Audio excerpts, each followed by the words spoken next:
Turning to New York City, earlier this week, Mayor Eric Adams announced a new plan to allow for the involuntary hospitalization for individuals dealing with mental illness in the city. The plan would allow police and first responders to remove them from the streets and subways. Officials then can take these individuals to nearby hospitals, even if they pose no threat to others. The mayor's office says the plan is in response to the city's mental health crisis. These New Yorkers and hundreds of others like them are in urgent need of treatment, yet often refusing when offered. The very nature of their illnesses keeps them from realizing they need intervention and support.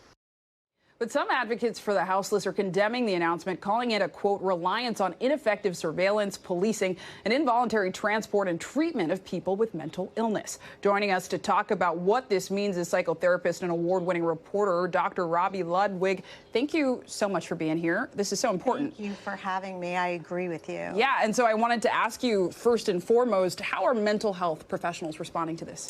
Well, I think there's an appreciation that Mayor Adams is not looking the other way and realizing that there is a mental health crisis and there is a problem with homelessness, and he's trying to address it. So there's an appreciation of that. Whether this will work or not, I think that there needs to be an expanded idea of how we handle this situation. And so on that, what concerns are folks expressing when it comes to this new plan?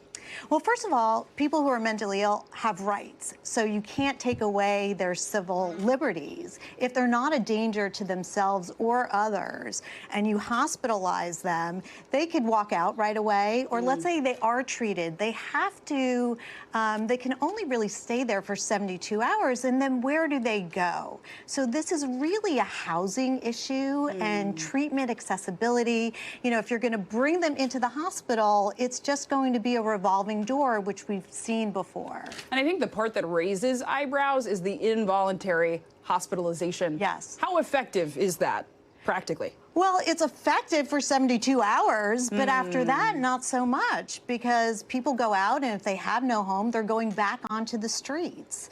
If they don't have mental health professionals and access to it, then they have no way to have ongoing care. So I think the problem will highlight that the mentally ill homeless have no place to go, and that we need to find them housing, we need to find them treatment, so that they can maintain a healthy lifestyle, or healthier. And I mean, you're touching on the fact that this is not necessarily a sustainable long-term solution, right? We're talking about a lot of problems, a lot of issues. So then I'm sure the experts and the people watching are wondering, what's the solution? What would be a better alternative if not this?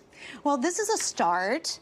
And I think what's great about Mayor Adams is that when you look at the homeless, it's easy to get hopeless and to give up on the situation. So at least he wants to address it. But we need more housing. We need more treatment available within the housing. And we need it accessible for these people. And so that will be an expense, and that will be more of a political issue. How do you create housing for this population in order to get them off the streets and to get them the treatment that they need, and perhaps help them be productive to society? And I mean, it sounds like you're touching on the fact that this has more to do, it's more than just mental health, right? There are multiple factors that are contributing to this. If someone's watching and it's like, what do I do if I encounter someone dealing with a mental illness or crisis who is houseless? What would you say to them? Well, I mean, I think, you know, it's a good question. Are there caseworkers maybe that can be assigned to them? And where is their housing currently that maybe they can get access to? But that's a process, and it's complicated, and one that usually homeless people can't do on their own. So it requires people who are knowledgeable about what is available in the city. Absolutely. For these folks. Well, these are really important insights. Thank you so much for joining us to talk about it. Thank you for having me. Of course.